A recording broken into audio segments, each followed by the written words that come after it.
So hello everyone, this is doctor Vishal Johri. और एक चीज होती है इंपॉर्टेंट, वो चीज होती है बहुत ज्यादा इंपॉर्टेंट। इस वीडियो आपके लिए बहुत ज्यादा इंपॉर्टेंट है क्योंकि मात्र एक महीने बाद आपकी यूनिवर्सिटी एग्जाम्स हैं और आपको अब ये पता चल जाए किस तरीके से टाइम मैनेज करना होता है एग्जाम में, तो आप ज्यादा से ज्यादा क्वेश्चन अटेम्प्ट कर पाओगे। जितने ज्यादा क्वेश्चन आप अटेम्प्ट करोगे उतने ज्यादा आपको मार्क्स मिलेंगे। अब बात आती है कि सर ये टाइम मैनेजमेंट इतना ज्यादा इंपॉर्टेंट क्यों है? क्योंकि सर ये क्या हो गया सर, मेरा एक लॉन्ग और दो 4 शॉट छूट गए सर, अब मेरा क्या होगा सर? मैंने जो टाइम मैनेजमेंट की ट्रिक बताई थी वो तुमने अप्लाई करी थी टाइम नहीं, कोई बात नहीं, अब तुम ऐसा करना 6 महीने बाद सप्ली की टाइम आना। चले एक काम कर, 50 रुपया काट ओवर एक्टिंग की वजह। देखो मैं आपसे क्यों बोल रहा था टाइम मैनेजमेंट जरूरी है, क्योंकि अगर आप अच्छे से टाइम मैनेजमेंट नहीं करोगे तो होता क्या है, आपका पेपर छूट जाता है। अब काफी बार जितने भी मेरे दोस्तों के साथ क्या होता था, उनका या तो एक लॉन्ग छूट गया या 3-4 शॉर्ट छूट गए, उतने में खेल खराब हो जाता है और आपकी हो जाती है सप्ली। और मैं नहीं चाहता कि तुम लोगों की सप्ली आए, इसलिए मैं तुम्हारे लिए एक वीडियो लेके आया हूँ ताकि तुम्हारी ज्यादा से ज्यादा हेल्प हो पाए। अब सीधी बात हम करते हैं कि अपनी वीडियो कितने सेक्शन में डिवाइड है। सबसे पहले मैं आपको बताऊंगा किस तरीके से आपको पेपर में टाइम मैनेज करना है, उसकी ट्रिक। देन मैं आपको बताऊंगा किस तरीके से आपको ना पेपर अटेम्प्ट करना है, मतलब क्या तरीका होना चाहिए अगर आपको क्वेश्चन नहीं आता तो। देन मैं आपको ये बताऊंगा किस तरीके से आपको कोई भी अगर क्वेश्चन नहीं आता तो आपको लिख के कैसे आना है। अभी देखो 2023 चल रहा है, वो मात्र 3 महीने बाद मेरे खुद के यूनिवर्सिटी एग्जाम है फाइनल ईयर के। देखो मैं फाइनल ईयर में अभी तक इसलिए नहीं आया क्योंकि मुझे बहुत आता था। सच्चाई तो ये है, मैं इसलिए आ पाया हूँ क्योंकि मैं हमेशा से एक ट्रिक अप्लाई करता हूँ जो कि होती है टाइम मैनेजमेंट। अगर मुझे टाइम मैनेजमेंट आता है तो ज्यादा मैं चीजें अटेम्प्ट कर पाता हूँ और मेरे ज्यादा अच्छे मार्क्स आते हैं। तो याद रखना, आपको अगर पास होना है तो आपको पढ़ाई तो करनी है, लेकिन उसके साथ साथ आपको चाहिए टाइम मैनेजमेंट। मैंने बहुत से ऐसे अच्छे बच्चे देखे जो दिन भर पढ़ते हैं लेकिन टाइम मैनेजमेंट उनसे नहीं होता, देन बस सप्ली आ जाती है। तो मैं नहीं चाहता तुम्हारे साथ ऐसा हो। तो सबसे पहली बात कि सर हमें पेपर अटेम्प्ट कैसे करना है। अब देखो उसके लिए ना तुम्हें चाहिए सबसे पहले घड़ी। जो मैं ट्रिक अप्लाई करता हूँ ना उसका नाम होता है आवर क्लॉक मेथड। मैं उसके जरिए मेरा टाइम मैनेजमेंट करता हूँ। अब देखो प्रॉब्लम यहाँ पे आ जाती है, आजकल कोई भी घड़ी अलाउ नहीं होती। जैसे अगर आप डिजिटल वॉच पहनते हो तो मैडम तुरंत आपको चमाट मार के भगा देंगे, करें चल निकल, पहली फुर्सत में निकल। डिजिटल घड़ी अलाउ नहीं होती। अब तो मेरे कॉलेज में नॉर्मल घड़ियां भी वो अलाउ नहीं करते, लेकिन क्या होता है ना, हर रूम में एक कॉमन घड़ी होती है सबके लिए, बस आपको उसी को देख के चलना है। सो अपने पेपर का पैटर्न उस तरीके से होता है, अपने लॉन्ग आते हैं, शॉर्ट आते हैं, अपने वेरी शॉर्ट आते हैं और अपने आते हैं एमसीक्यू। सबसे पहले आपको एमसीक्यू सॉल्व करना है। देखो शुरुआत में चीटिंग मत करना, पकड़े जाओगे कोई मतलब नहीं, बाद में टाइम मिलता है ठीक है। शुरुआत में तुम इस चीजों में मत पढ़ना, जितने तुम्हारे से हो पा रहे हैं एमसीक्यू फटाफट टिक करो और एमसीक्यू से अपना जो पेपर होता है उसका एमसीक्यू लिख दो ABCD। देन आपको करने हैं लॉन्ग में सीधी बात यह है, अब आपको टाइम आवर क्लॉक से मेरा मेथड क्या है, आपको घड़ी के कांटे से काम करना है। आप हर लॉन्ग को देने हैं आपको 20 मिनट। कितने मिनट देने हैं? मात्र 20 मिनट देने हैं। अगर 20 मिनट में अगर सर हमारा लॉन्ग नहीं हुआ तो क्या करना है? छोड़ दो मेरे भाई। 20 मिनट में लिख पा रहे हो तो ठीक है, नहीं लिख पा रहे तो स्विच कर दो, पेज छोड़ दो 1-2 और नेक्स्ट क्वेश्चन अटेम्प्ट करने लगो। अब देखो होता क्या है, अगर कोई लॉन्ग आया, मान लो स्केल्प आ गया तुम्हें 20 नंबर में, अब तुम्हें स्केल्प बहुत अच्छे से आता था, मैंने बहुत अच्छे से पढ़ा है, अब तुमने स्केल्प में 20 पन्ने भर दिए, 20 तो नहीं भर पाओगे, 15 भर दिए, 12 भर दिए, उससे क्या होगा, तुम्हारे 30-40 मिनट लग जाएंगे उसमें। और तुम एक स्केल्प के चक्कर में तुम या तो 2-3 शॉर्ट छोड़ दोगे या एक लॉन्ग छोड़ दोगे। और तुम्हें पता है मार्क्स तुम्हें मिलने होते ही हैं। तुम भैया 10 पेज लिखो तब भी तुम्हें 15 से 14 नंबर ही मिलने, तुम अगर उसमें 6 लिखो तब भी तुम्हें 12 मिलने, और अगर तुम ज्यादा लिखोगे तब भी तुम उतने ही मार्क्स मिलने। तो कोई फर्क नहीं आएगा अगर तुम क्वालिटी कंटेंट लिखते हो तो। उसके बजाय तुम्हारे तो शॉर्ट में अच्छे नंबर आ सकते हैं, 3, 4, 5, तुम वो और गवा बैठोगे। सो 20 मिनट आपको एक लॉन्ग को देने हैं। अगर हो पा रहा है तो ठीक है, नहीं हो पा रहा तो छोड़ दो। अब 20 मिनट को तुम्हें कैसे यूटिलाइज करना है, 15 मिनट आप थ्योरी पे दो, नहीं मुझे लिखना है 15 मिनट थ्योरी पे दो, फिर डायरेक्ट डायग्राम पे स्विच कर जाओ। आप एक लॉन्ग में कम से कम 3 डायग्राम तो बनाओगे, 3 नहीं तो 2 तो बनाओगे। तो डायग्राम आपको 5 मिनट में बनाना है, तो 15 मिनट में थ्योरी लिख दी, बाकी के जो 5 मिनट मिलते हैं उसमें डायग्राम बना दी। डायग्राम में ऐसा नहीं तुम खूबसूरती कर रहे हो, बहुत ज्यादा ड्राइंग कर रहे हो, स्केचिंग कर रहे हो, खासतौर से लड़कियों से बात कर रहा हूँ, उनको बहुत शौक है बढ़िया पेन लगा के करने का, ऐसा मत करना। रफली डायग्राम बना देना, थोड़े बहुत कलर भर देना अगर हो पा रहा है, वरना लास्ट में टाइम मिले तो कर देना। लेबल अच्छे से करना, साफ। तो सबसे पहले तुम्हें इस तरीके से लॉन्ग करना है 20 मिनट में। देन अपन स्विच कर जाते हैं शॉर्ट पे। शॉर्ट में सिंपल सी बात है, 10 मिनट दो मेरी जान, 7 से 8 मिनट में तुमने थ्योरी लिख दी। शॉर्ट में एक ही डायग्राम बनना है छोटा सा, आपने 2 मिनट के अंदर डायग्राम बना दी, 2 से 3 मिनट में। अगर डायग्राम बड़ा है तो थ्योरी 5 मिनट में लिखो और डायग्राम आपको फिर 5 मिनट में बनाना है। याद रखना, सारा खेल टाइम मैनेजमेंट का ही है, इसी तरीके से तुम कर पाओगे, वरना तुम्हारा पेपर छूट जाएगा। सो लॉन्ग को 20 मिनट, शॉर्ट को 10 मिनट, घड़ी की कांटे से। हाँ भैया मेरा 20 मिनट हो गया, switch on the next question. 10 minute हो गए, switch on the next question. अगर तुम ऐसे करोगे तो ही काम बन पाएगा, वरना नहीं हो पाएगा। बात करें वेरी शॉर्ट की, वेरी शॉर्ट में 2-2 मिनट बहुत काफी होते हैं। 2-2 मिनट आप दो, इस तरीके से आप अगर अटेम्प्ट करोगे पेपर, आपका आधा घंटे पहले ही पेपर हो जाएगा। अब इसके फायदे क्या हैं? पहला फायदा देखो, जाहिर सी बात है, एल्बर्ट आइंस्टाइन तो तुम हो नहीं, सारे क्वेश्चन तुम्हें आते नहीं होंगे, कुछ ना कुछ क्वेश्चन तुम्हें छोड़ोगे तुम, कुछ क्वेश्चन ऐसे होते हैं जो बनते ही नहीं है। अगर तुम वक्त से पहले पेपर अगर कर लेते हो ना, तो उससे होता क्या है, तुम्हें एक्स्ट्रा टाइम मिल जाता है, ताकि तुम बाद में जो क्वेश्चन तुम्हें नहीं आते, या तुम किसी से पूछ लो दोस्त से, या फिर तुम क्या कर सकते हो, खुद से मन से उसको लिख सकते हो। अब बात आती है सर टाइम मैनेजमेंट, तो आपने बहुत बढ़िया मेथड बता दी, आवर क्लॉक मेथड, हम तो उससे ही करेंगे सर। अब ठीक है, उससे तुम्हारा पेपर कतई नहीं छूटेगा, मेरी गारंटी है।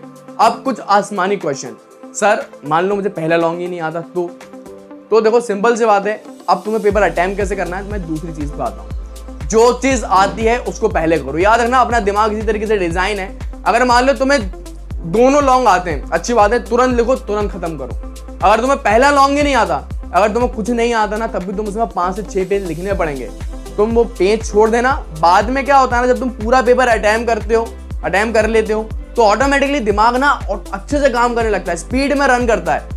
तो इसी तरीके से माइंड डिजाइन है, इसी तरीके से दिमाग काम करता है। तो आप जो आपको पहले आता है वो सारी चीजें अटेम्प्ट कर लो, जो नहीं आता उसके लिए पेजेस छोड़ दो।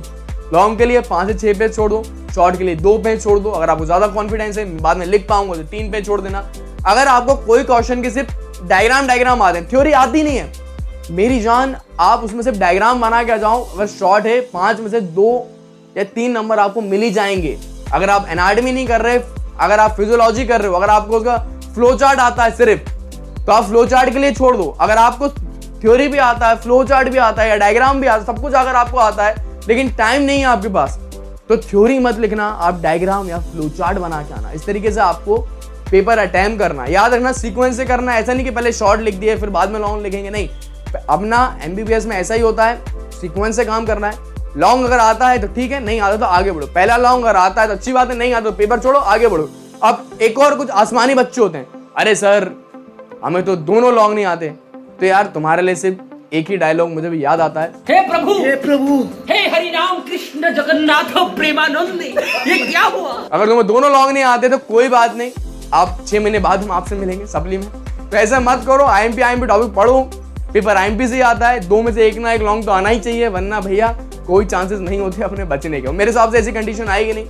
मैंने सब कुछ पढ़ाया है मेरी ऑनलाइन क्रश कोर्स में, अगर आपने नहीं देखा तो मेरा ऐप डाउनलोड कर सकते हो, उसमें मैंने बहुत अच्छे से सारी चीज पढ़ाई है।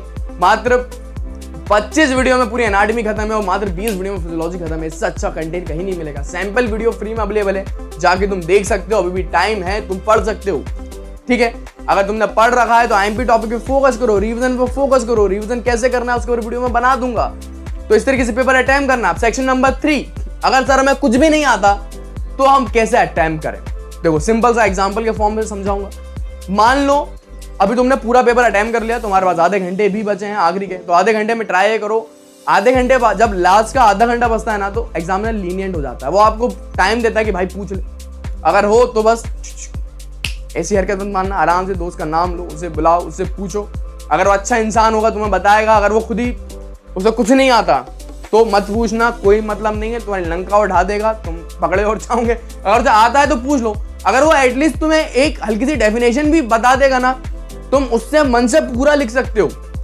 तो इसी तरीके से काम होगा। अगर मान लो तुम नहीं पूछ पाए या उसको नहीं आता, तब तुम्हें क्या करना है। देखो एक कहावत है, अगर तुम्हारा क्वेश्चन में ना बकरी के बारे में पूछा, अगर तुम बकरी के बारे में नहीं पता, तो बकरी जिस खूंटे से बंधी है ना उसके बारे में लिख दो। मेरे कहने का मतलब ये, उससे रिलेटेड तुम कुछ भी लिख सकते हो।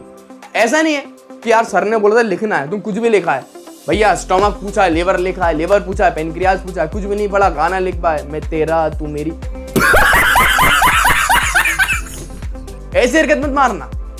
मैंने बोला रिलेटेड लिखना, जस्ट लाइक फॉर, मेरा एग्जांपल लेता हूँ। मुझे ना फर्स्ट ईयर में लेसर सेक नहीं पढ़ा था, बट मैंने क्या करा, लेसर सेक में डेफिनेशन बता दी, हाँ भाई स्टमक के नीचे होता है, तो मैंने क्या करा, एक में छोड़ के रखा था।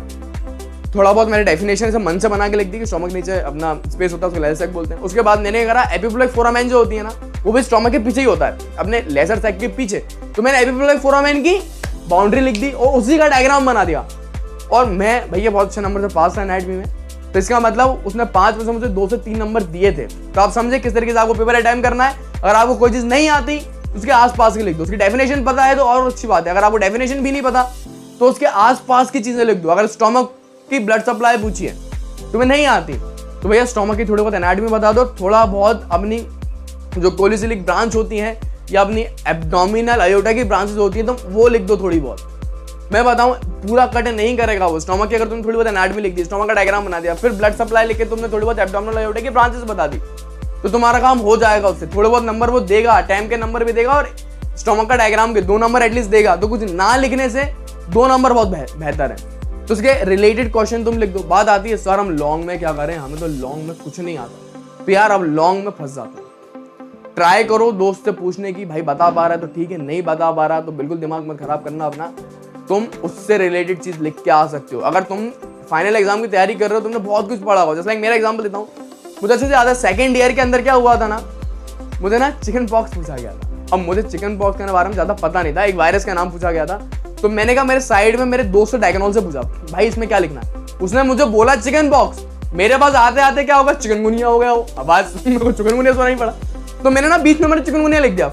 मुझे चिकनगुनिया भी नहीं आता था, मैंने मन से सिम्टम बना दिए, साइन बना दिया दूसरी बीमारियों के जोड़ जोड़ के, क्योंकि पता है ना उसमें स्पॉट्स हो जाते हैं। तो मैंने मन से लैब डायग्नोसिस लिख दिया, एलिजा वगैरह। मैंने पेपर अटेम्प्ट करा, मैंने अच्छा 12 पेज भर दिए उसमें।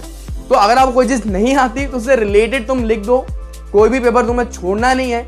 टाइम मैनेजमेंट इज ए की, जितना ज्यादा तुम पेपर अटेम्प्ट करोगे उतना ज्यादा होगा।